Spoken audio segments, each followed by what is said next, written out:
पुत्र हुए थे। वराह अवतार में भगवान ने एक का वध किया, हिरणाक्ष, और दूसरा था हिरण्यकश्यपु।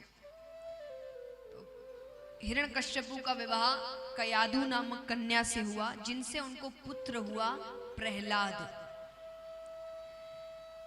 अब यहां पर उनको भगवान से युद्ध करना है, तो उसके लिए शक्ति तो चाहिए, तो तप करने जाते हैं।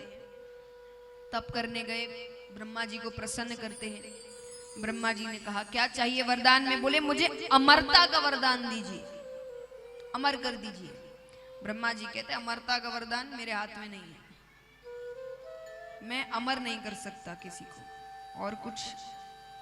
उसने कहा आपने एक मेरी इच्छा तो पूरी नहीं करी, तो अब जो मांगूंगा वो सब देना पड़ेगा। ब्रह्मा जी ने कहा मांगो, क्या मांगना चाहते हो?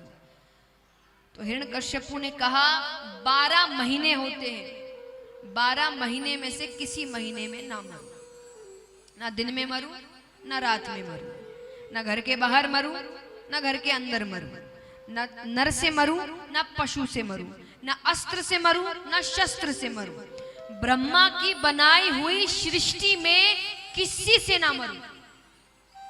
ब्रह्मा जी ने कहा तथास्तु। देखा जाए तो ये अमरता का ही वरदान है। कोई समय, कोई व्यक्ति जब मर ही नहीं सकता तो वो कैसे उसकी मृत्यु आए? अब यहां पर वो अपने राज्य वापस आता है। बचपन से बच्चों को सिखाया गया भगवान यानी राजा हिरण्यकश्यपु तुम्हारे पिता ही भगवान है। अब प्रहलाद जी एक दिन खेलते खेलते राजमहल से बाहर गए, कुमारिन का घर आता है बीच में। वो कुमारिन बहुत रो रही थी। प्रहलाद जी ने पूछा रोने का कारण। उसने कहा मैंने बिल्ली के 2 बच्चे पाले थे, मुझे पता ही नहीं कब वो मिट्टी के पात्र में जाकर बैठ गए। मैंने मिट्टी के कई पात्र एक साथ, कई हांडियां चढ़ा दिया, मुझे पता ही नहीं वो किस हांडी में है। तो मैं भगवान से प्रार्थना कर रही हूं कि वो उसकी रक्षा करे, वो जल ना जाए। प्रहलाद जी कहते इतना रोने की क्या बात है, मुझे कह दो मैं भगवान से क्या आता हूं। कुमारी ने कहा भगवान को जानते हैं?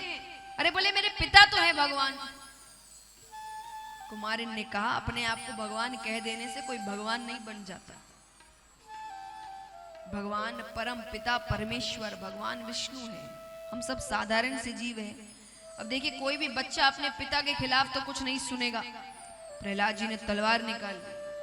प्रहलाद जी कहते हैं मैं अपने भगवान को दिखा सकता हूँ, तुम्हारे भगवान है तो सामने आनी। देखिए सब लीलाएं हैं, क्योंकि भगवान को सामने आना था तो कोई ना कोई तो लीला करनी पड़ेगी। तो उसने कहा अपने भगवान को सामने ला। वो कुमारिन रोते हुए भगवान को पुकारती है, और वहां पर साक्षात परम पिता परमेश्वर भगवान विष्णु अपने विराट रूप में प्रहलाद जी के सामने आते हैं। बोलिए विष्णु भगवान की। अब इतना सुंदर रूप है भगवान का, हाथ से तलवार छूट गई प्रहलाद जी की। भगवान दर्शन देकर चले गए। अब दर्शन देने के बाद प्रहलाद जी के मुख में केवल एक ही नाम। कौन सा नाम? श्रीमन नारायण नारायण हरि हरि। श्रीमन ओ भजमन नारायण नारायण हरि हरि भजमन। ओ तेरी लीला सबसे न्यारी न्यारी हरि हरि। तेरी